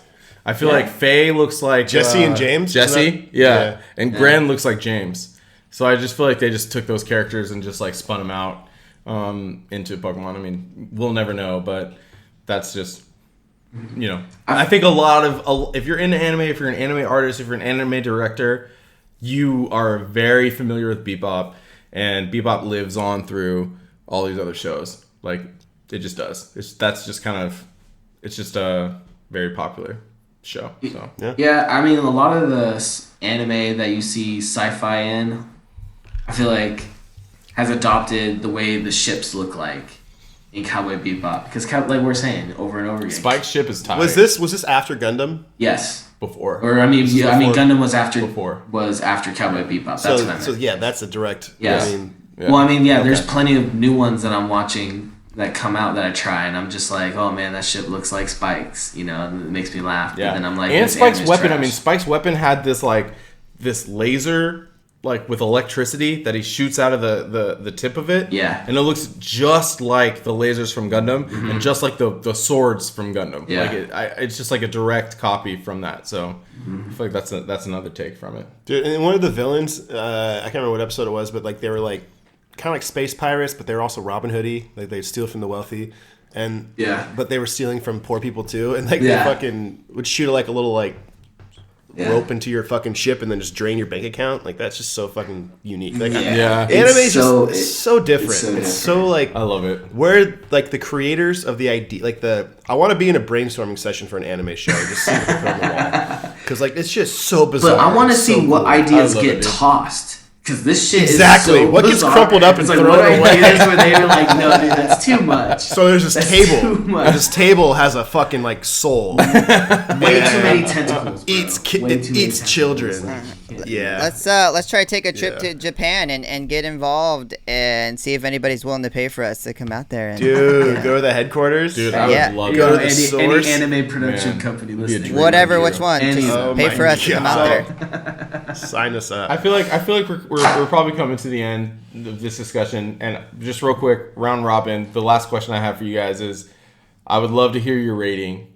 Of Bebop. Yeah. So I'm just curious. I mean, my cards are on the table, but I just want to see what everybody else has to say. Yeah, it used to be hate it or love it. Now we're gonna call it craft or trash, because we're gonna have a craft rating or a trash rating, and right now, okay, for me. So craft is like good. Craft beer, yeah, like craft, like craft or trash, top level. It's craft, and this is craft worthy for sure. This is a great Is it like show. barely craft or like all like full No, I'm going to craft? give it a 8.5. Oh, that's high. And the only reason I give it 8.5 is because like I have a little bit of JR in me where I didn't grow up watching it, so I've only watched it and compared it to others.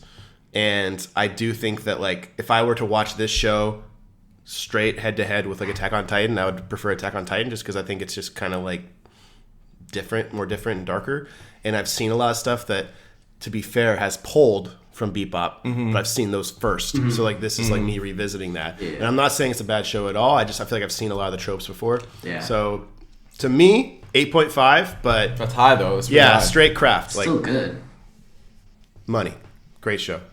Go ahead, JR. He just I think we're about to end. We're not gonna end on a good note. We're gonna end on a good note with me and Zach. Yeah, so go ahead, JR. Let's go. I'm gonna give it a 5 out of 10. A 5! All right, 5. I'm dropping my headphones. So 5 is the one rating that you can't give. Oh my god. It has to be above 5 or below 5, because that's the craft line. I'm gonna go 4.99999. 4.9. Zach walked out. Zach's leaving. Yeah, I just had to go walk away too.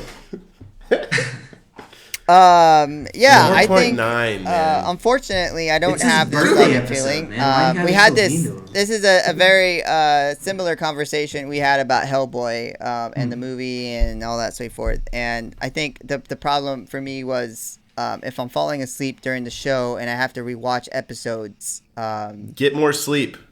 I'm talking like during the day when I'm like drinking like caffeine. Okay. Jesus. Do you like good, like cool shit? You have a heart. I do. It's just over here right now.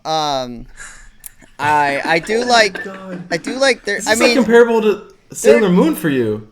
No, Sailor Moon was like 3 or something. It was low, 2, 3. 4.9 is pretty close. 4.9, but it is a trash. It's the highest trash rating. I'm sorry. I have to give it a 4.9 because a 5 is not a number we can choose. It's a Mendoza. Yeah. If you really want to, if I don't want to offend anybody, I'll go 5.1. We're beyond that. No. We're beyond. What's done is done. I got a cowboy mustache. Dude, you've been having mustaches all night. Cream.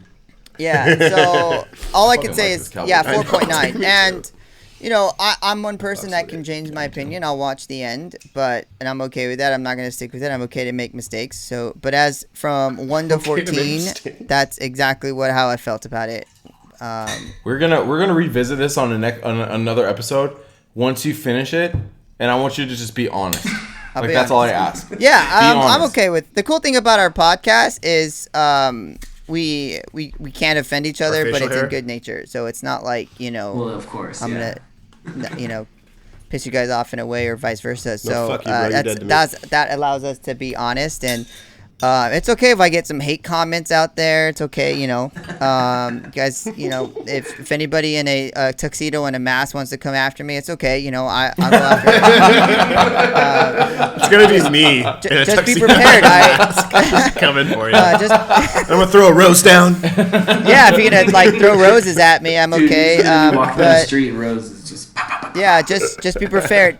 If I'm willing to trash talk a homeless guy with a pizza and that could probably stab me with an knife full of AIDS, I'm willing to go after you and your stupid mask and flowers. So, I'm okay. JR's coming for it. JR's straight hood now. Dude, he's always been. I'm deep. But yeah, unfortunately, that is what it is right now, and that's cool. I mean, that's kind of why we do this, to agree to disagree, to agree to agree to disagree. So, I love it. I love the controversy. Like I said, that's wrong. I can't believe you gave it a Cowboy Bebop. Vin, that's the guy from the cloud. Oh, God. What do you got, Vin?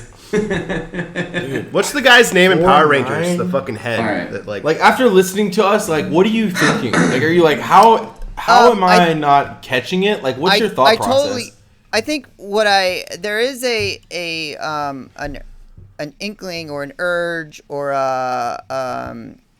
of maybe I made a mistake. You get that ooh, did I just say something? You know what I mean? You walk right. You don't want to be convinced. You don't want to be convinced though. You want to go off what your heart exactly. tells you. No, and I think you should. But I think that because you're so far different.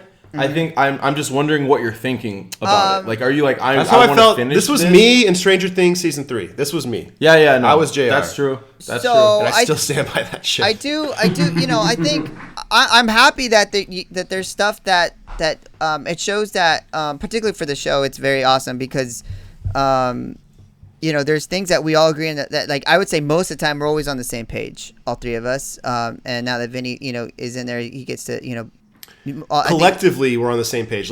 Collectively, all of our opinions together are always Mm-hmm. meeting the audience score of a Rotten Tomatoes. But it's always up and down, close. and we meet in the middle. There's always, every once in a while, and I was actually looking forward to this honestly because Zach has been right on most of the anime stuff. I mean, I loved. I'm 2 for 4. Yeah, 50%. That's garbage. And we it's a failing score. So. But we've only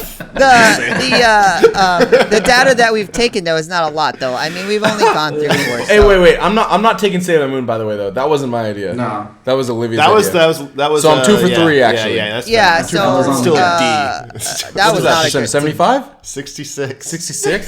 75. 2 for 3. I don't do numbers. No, straight off the heart. So yeah, that's kind of how I do feel. I am inspired to watch the rest. I'm curious. It's I have stopped through a middle of a book because the book wasn't good. And I'm not afraid to do that though. That's the thing. I'm not afraid to stop and say, okay, you know what? If I miss out, I miss out. but someone has to tell me, and I don't know unless someone tells me. So I'm glad to. You're missing out. Yeah, well, I'm gonna take a look so I don't miss out. Dude, but I can't. So when you finish, don't say anything. Just put it in the Slack. Be like, I finished. On the next episode, we're gonna have like a little side segment when we're gonna say, okay, what do you think now? Because I gotta know. All right. And even if you hate it still, he's not gonna be able to sleep until you. We just won't be as good of friends as we've been in the past. Yeah. So that's kind of where we're at. But honestly, it's just Zach, so it's fine. Yeah, you'll lose a friend, but it's fine. It's just me. I like how we've gone through art, we've gone through Starbucks conversations, we've gone through relationship conversations, we started a business together. Did a band album. Yeah. So you'll lose all that. That's fine. You'll be okay. A sore subject. You know, for the I will say for the sake of art though, I have to go with my feelings on it. Otherwise, I'm not an artist. I can't. You know, if I'm like if I go for what. What did you think about the art in the show? Oh, I love the art. The art was great. It wasn't there. Like again, I'm going back to Sailor Moon because it's the worst. I couldn't even stand. I fucking could not stand the art in Sailor Moon. Like it was the off. I hated Sailor Moon so much, dude. It was the worst. You a fucking Sailor Moon bad. You should. So I will tell you that it was. I was intrigued, and it wasn't like right off the bat I was upset. It wasn't like right off the bat I was upset with the show. It's not like I was like fuck this show. Like the first episode was like, no, this is stupid. I've learned to give shows. One Punch Man was a good learning lesson. I've learned to give anime, 3-4 episodes in, and you can start to get the show. It took about 7, and then I realized, okay, this show is all a little bit different. It's got it's like you said, it's a story arc every episode, and it didn't tackle me in like normal shows. So I think I was just disappointed right about that. What's that? That's crazy. I was just saying that's crazy. That's what you didn't like. And that's what I loved about it. It's funny. Vinny, do you want to finish it or do you want me to? No, Zach's I'll let you finish it because it's your birthday. Yeah. It's your birthday. JR, I completely understand what you're saying because there's plenty of shows that people are like, this. Don't agree with him. No, I'm just saying there's plenty of shows where people I'm like on the hate list. They're great. I don't like them. because I'm not really a fan of Stranger Things. And a lot of I'm being like shamed. Judas. I'm being shamed. All right. I was just trying to help you out. But anyways. Thank you. To me, this is like a near perfect anime. So I'm gonna say, wow, that bottle's almost gone. I know. Look at it. It's fucking noon. It's fucking doing work. Oh man, almost killed a fifth of fucking. These Cowboys, bro. I'm ready to go. I love these Cowboys. Round up some bounties. Speaking of which, not to go over your point, but what was that show? Big Shot. What? Big Shot? The show on the game where they have the bounties. Bebop. Yeah. Big Shot. Yeah, like it was like, hey, Judy, there's another guy that wants to get Space killed. Cowboy. Yeah, giddy up. Judy and giddy Chuck. up. Go murder this guy in cold blood. That was so funny. I love, dude. Oh man, there were so many great things about that it's show. So cool. The dog, it's just so cool. Was amazing. Like, yeah, Corgi was I'm gonna give it a 9.5 because I want to say it's a near perfect. There we go.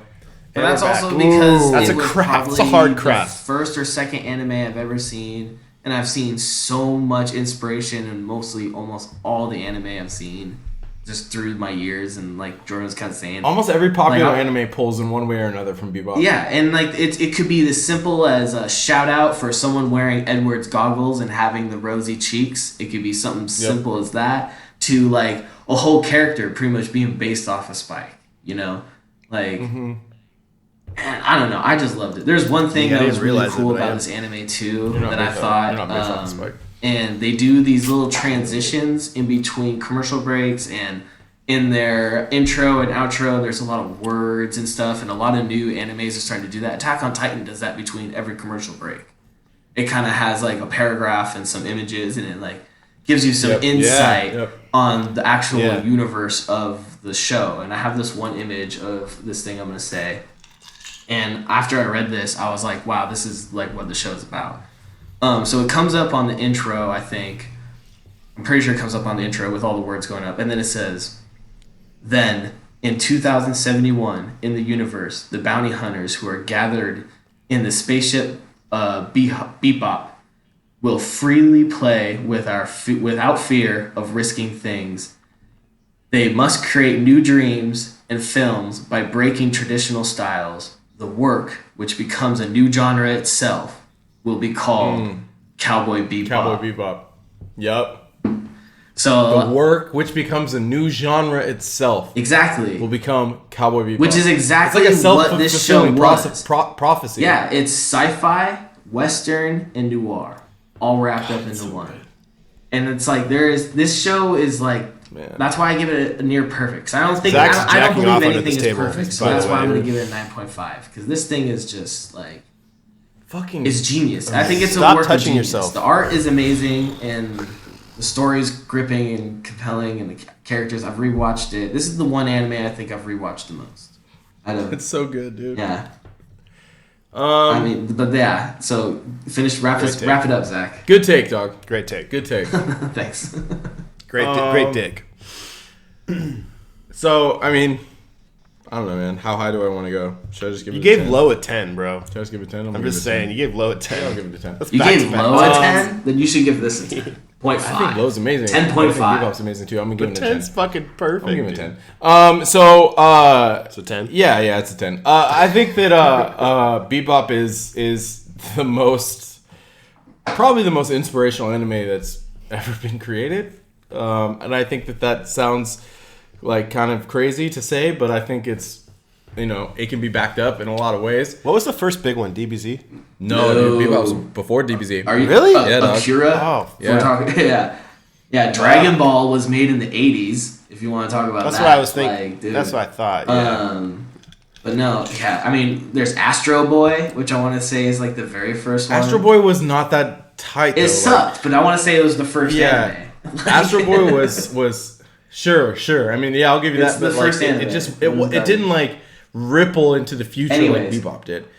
But anyway, So, dude, Astro Boy. CJ sent me a picture of Astro Boy. You're gonna get me and Zach into this anime, and I was like, "What the fuck is this?" He's like, "You used to play that all the time." I was like, "Dude, that was Mega Man." He had no idea Mega Man and Astro Boy. Hey, they kind of. Anyway, so yeah. So here's my thing. I'm giving Bebop a 10. I don't give 10s out lightly. Bebop, I usually give 10s to shit that like makes me emotional, and Bebop makes me emotional. Like when Spike dies at the end, it fucking hits you, dog. Bang! It hits you in the feels, bro. He goes out with the bang. It does. It really does. And when I first saw it, it mattered to me. Like it mattered a lot. And then like we've been talking a lot today about reading in between the lines. I think Bebop, is a perfect example of that. I think that, at the very end when Spike dies, on the message, instead of it saying like, "See you later, Space Cowboy," it says, "You'll carry that weight." And that's just like so deep to me. Like it matters, man. Like I don't know how else to explain it. Bebop to me is really cool. It's noir. It has cool music. And at the end, it matters. Like it just does. Like I just feel like it does. And so I'll give it a 10. I think it's amazing. Spike's amazing, Jet's amazing. And the whole crew. The whole Bebop crew is incredible. I love that it stops at 26 episodes. Like I feel like season 2 of Bebop would ruin the whole show. Well, so yeah, man, I don't know. I just feel like this was a deep cut. A lot of anime has become what it is now because of Bebop, and I think that it should get the credit that it's due. So I give it a 10. I think it's amazing. All right, so that rounds up to an 8.2. I mean, that's Cowboy Bebop. That's still a great score. Wait, what's the Rotten Tomato? 8.9, I believe. 8.9? Yeah. Audience score or critic? I don't know. I mean, that's still a really high score, even for it's like even for something that's like I was reading the other day. Shoot, I wish I would have wrote it down. It was a quote that I read on one of the wikis for Cowboy Bebop. It said something about this is still the highest rated anime on IMDb. IMDb. Yeah. Still the highest rated anime, number 1, and it was made in '98. Are you feeling crunchy yet, JR? Yeah, you threw off the bell curve a little bit, bro. What do we got for Rotten Tomatoes? Do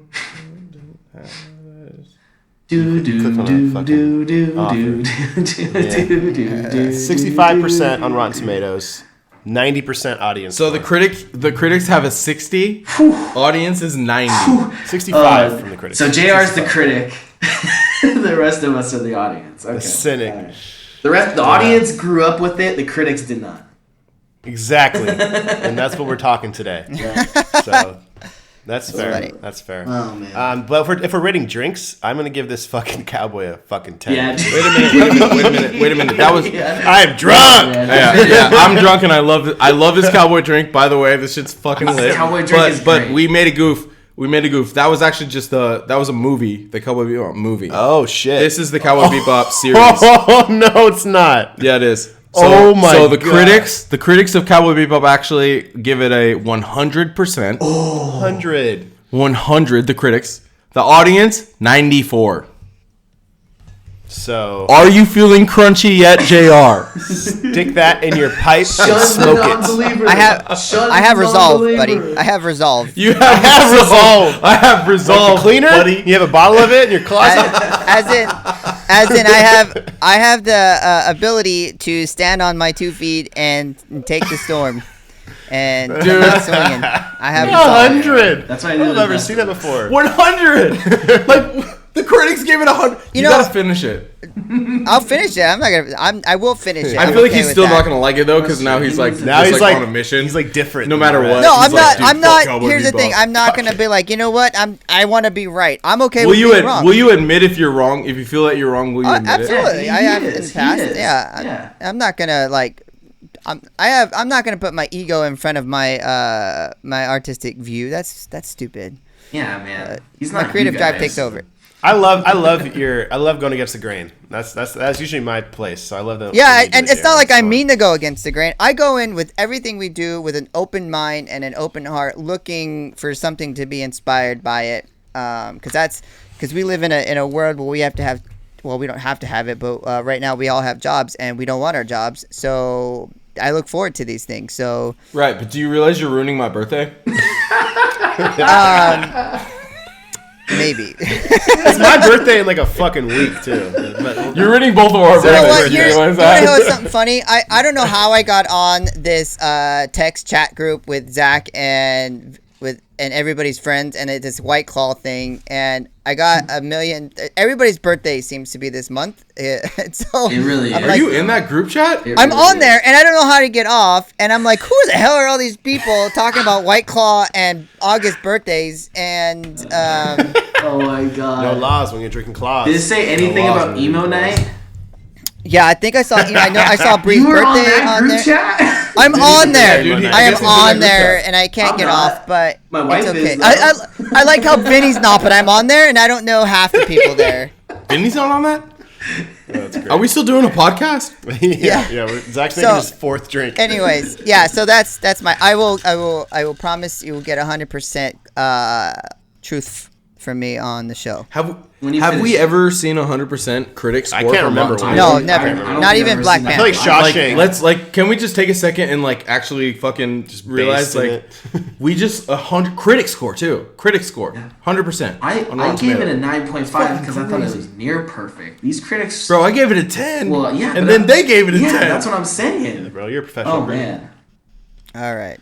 Yeah. All right. Let's go into plugs. that's some real What do we shit wanna- right there. What do we want to drop before we head out? I got something. So I'm growing this plant. If you saw the pick of the week I thought he was gonna say his mustache. on Instagram, I got this plant. Growing this mustache. That would be I it. really want to plug it. It's gonna be our miracle plant. Here we go. It's actually growing. I didn't think I was gonna be able to do this because I thought I was gonna fuck it up or something, but it's actually growing. Is it It's smokable from the when it gets to X-Men full, comic like- miniseries that's going on right now. But House of X and Power of X. yeah, House and Power of X. But over at Atomic Comics, they got a little plant growing too. We're kind of having like a little friendly competition on Instagram about whose is gonna grow better. Dude, I love Atomic Comics. Right by Tacoma Mall. Yeah, they're right outside Tacoma Mall, Atomic Comics. You know, I think almost right next That's to where I the got my Chick-fil-A. Infinity Gauntlet. That is, yeah, that's That's where I cool. got it. You mean It's awesome. It's an Okay. awesome. It's an awesome shop. It's probably the biggest one in Tacoma. They have a lot of. Jordan's gonna give away a signed Don't. picture of Matthew Perry? That's his Perry? next. Matthew Perry. That is for not going anywhere. Whoever retweets at us Jordan this will week. CJ got me that for my birthday, bro. This is That's not going anywhere. Our giveaway of the week is a signed picture Nope. of Matthew Perry. Hard no. So Hard no. That's like my inspiration for every episode. I just look into Matt's eyes and I'm like, first person to tweet at us after we drop this episode, we'll get that signed autograph. No. Yep, signed autograph picture of Matthew Perry. Doing this to me. First person. I like my things that I have on Twitter. We'll get the Matthew hashtag Perry. Matt Perry. Hashtag Bebop. You'll get a signed picture of Matt Perry. And then Jordan will judge your dick pic and choose his favorite one. And please don't send me pictures of your dick. Oh, I got enough big dick energy from Spike. I don't need any more dicks in my life right now. Yeah, I just feel like Spike is based off of me in a lot of ways. He's not at all. It's like there's like a lot of big dick energy with Spike, and there's like a lot of big dick energy with me too. Why do you think we have to have my TV screen so small in these videos? Because of my big dick energy. I don't know if Vinny has big dick energy. Let's just go back into plugs. This is not the big dick energy segment. This is plugs. So we got some flowers growing. I lost all my big dick energy when I started growing flowers. Like, bro, Tyler the Creator, Flower Boy. He's got plenty of big dick energy. He's got big dick energy. All right, sure. Well, anyways, shout out to Atomic Comics. They're great. Yeah, shout out to obviously Action City, our mothership. Mothership. Yeah. Yep. Yeah, absolutely. JR, you got anything you want to drop? Yeah, with all the things I didn't like about the show, there's one thing that I loved about it, and it's the song Elm. And you're hearing it as we sign out here today, and it's by Pierre Ben Susan, and this is a very, very, very good song. So that's the only thing I wanted to plug. He's really into that song. And I hope you guys enjoy it. Everything like on this show is a jam, honestly. 3, 2, 1, let's jam. Yeah, I'll go. So, ourzenith.com, Oz. We have a couple other podcasts, Sleep Easy, Tectonic Shifts, one about hip-hop, one about technology. It's fucking dope. Check it out. Also, I just want to say fucking thank you guys for letting you do this. Letting me do this. Yeah. For diving into the world of Cowboy Bebop. Yeah, man. It's cool, bro. Because, seriously, I feel like there's not a lot of people that are, down to, have a deep conversation with me about Bebop. And, I had an opportunity. I was coming to Alaska. You said, Zach, you can pick whatever you want. So I picked Bebop, and I've really enjoyed this conversation. So... too much, actually. He's not wearing pants. Yeah, my pants came off at the 25-minute mark. Yeah. But I don't know, man. Surprised me at that long. Yeah, I just yeah. Thanks, guys. Appreciate it. Thanks for choosing this topic, dude. I love Cowboy Bebop. Group hug. He's hugging Pierre's hugging the computer. Love this conversation. Oh man, awesome. Well, next week we're going to be dropping a Vision episode. We're going Little Worse Than a Man. It's a very iconic Vision story arc, so we're excited about that. But thank you guys so much for listening to our takes on Bebop and listen to us get sloshed on Cowboys. I've had 4. Yeah, dude. Please throw some love out there. Spread the word, get some subscriptions, and keep supporting the show. We appreciate you all, and we'll see you guys next week. Later. Peace out.